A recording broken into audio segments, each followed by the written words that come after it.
High, good to see you. Thank you. खूप छान वाटलं. थँक्यू. फायनली तू आलीस. फायनली झालं आपलं. ये ना. आदितीची सुरुवात कॉफीची होऊच शकत नाही. Best start to the day. Yes, absolutely. Aditi, एकतर तुझे खूप इंटरव्ह्यूज झालेत, मी खूप पाहिलेत सुद्धा, पण तरीसुद्धा माझ्या व्ह्युअर्सना सांग की आता होम शेफला किती वर्ष झाली exactly?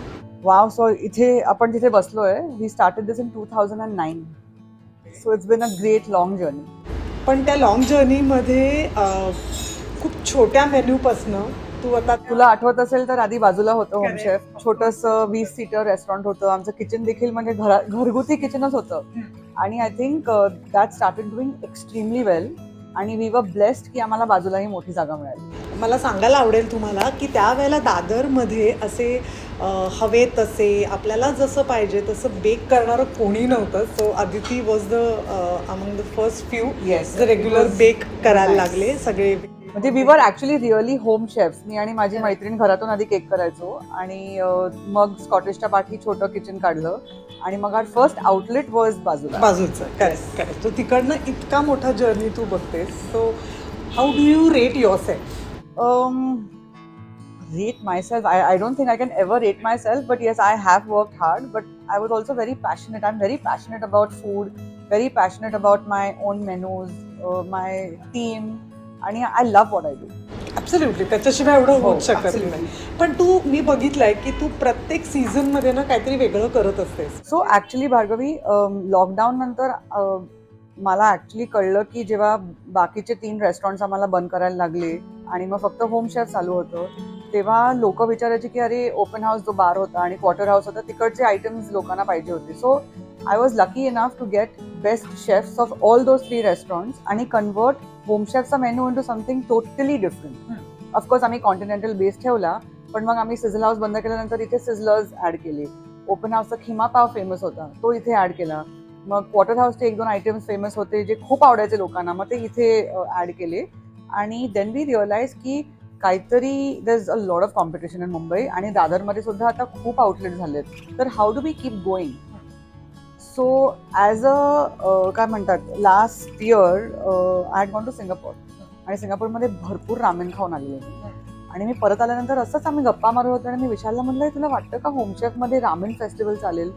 So we were not sure की दादरचा क्राऊड कसा ऍक्सेप्ट करेल. बट आय टेल यू, म्हणजे मोर देन मी, I think my entire team misses the ramen festival. It was a big hit. मी तुला किती वेळा विचारलंय ते कधी खाता येईल असं, कारण एकतर मुळात काय झालंय आता ना, त्या के सिरीजचा एका स्कूल गोईंग म्हणजे अर्ली टीन पासून एक कॉलेजपर्यंत ते खूप फॅड आहे. त्यांच्या सगळ्या सिरीज, लव्ह स्टोरीज आणि त्यांचं ते काय बँड आणि त्यामुळे के पॉप करेक्ट. सो त्याच्यामुळे तिथलं फूड पण आता आपल्या लोकांना माहिती झालंय. Very true. पण हे K pop, in fact as you sit here, we are just starting our K pop menu from tomorrow, literally. So आज मी तुला 2-3 स्पेशल आयटम्स देणार आहे ट्राय करायला. पण I am a big Friends fan. म्हणजे ऍब्सोल्युटली, म्हणजे मी कधीही कुठूनही बघू शकतो आपण. So after the ramen festival we did the Friends inspired menu आणि आम्ही अख्खं होम शेफ फ्रेंड्सच्या कॅफे सारखं कन्वर्ट केलं होतं ऑलमोस्ट. आणि even that did really well. म्हणजे आम्ही तो मोनिका चीज केक ठेवला होता, जोईचा रॅप ठेवला होता, and that also picked up really well. So then I said why not. आणि most of my friends children are into K dramas आणि K pop, ते म्युझिक व्हिडिओज, आणि ते आम्हाला सांगत असतात, अरे Aditi aunty, you know this is good, that is good. So मी म्हटलं काय आहे, आणि Vishal is a big squid game fan. I am not, but Vishal loves it. So then I did a little study on Korean food आणि मी विचार करत होते की how I can convert it into a little desi touch that will be palatable Dadar Shivaji park एरियामध्ये. So our menu is nice and small. खूप असे items नाही आहेत, but I am quite sure is gonna do well. पण मग हे के सिरीजमध्ये पण असं आहे त्या फूडमध्ये की जे इंडियनाइज करावं लागलं? सो आता कोरियन फूडमध्ये 2-3 जे आयटम्स आहेत त्या सगळ्यामध्ये थोडंसं नॉनव्हेज इन्ग्रेडियंट्स असतात. फॉर एक्झाम्पल, त्यांचे जे नूडल्स आहेत जॅबजे, त्याचा जॅबजे सॉस येतो, त्याच्यात थोडासा फिश सॉस असतो. पण आता what we have done is we are not using the जॅबजेचा sauce, authentic sauce. We have made our own in house sauce. So we try to do, आता फॉर एक्झाम्पल मांडू म्हणजे जे आपण मोमोज म्हणतो किंवा डिमसम्स म्हणतो, त्याच्यात आम्ही 2 प्रकार ठेवलेत, एक व्हेज ठेवलाय आणि एक चिकन ठेवलंय. Correct. Then we have the burger पण we have kept 1 veg 1 non veg. Ramen we have kept in both the flavours. Kimchi fried rice is a real speciality, थोडंसं चटपटीत तिखट वगैरे असतो. किमची त्यांची टिपिकल डिश आहे, म्हणजे आपण कोशिंबीर. कोबी, मी तेच म्हणणार होते, कोबीची कोशिंबीर. Home chef was always known as a bakery. आणि even though bakery is not my forte lies in the hot kitchen. I think customers wanted a little different menu. Lockdown नंतर थोडं अवेअरनेस झालं होतं. आय थिंक लॉकडाऊन मध्ये सगळेच जण घरी असल्यामुळे टीव्ही, इंटरनेटचा उपयोग एवढा झालाय फूडवरती की everybody had actually become a home cook.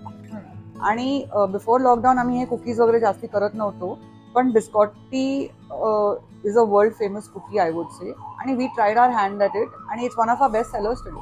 अजूनही लोक येतात होमशेफ आणि केकचं, त्यांना थोडंसं ते आहे relation. So we have a lot of old customers who come to buy cakes. I like to concentrate more on organic cakes with say real flowers, good chocolate, good cream, good fruits, which are doing well. मी स्वतः personally सांगेन, हिच्या हातचा chocolate cake कधीच आयुष्यात miss करू नका. It is to die for. इतका सुंदर पाऊस पडतोय.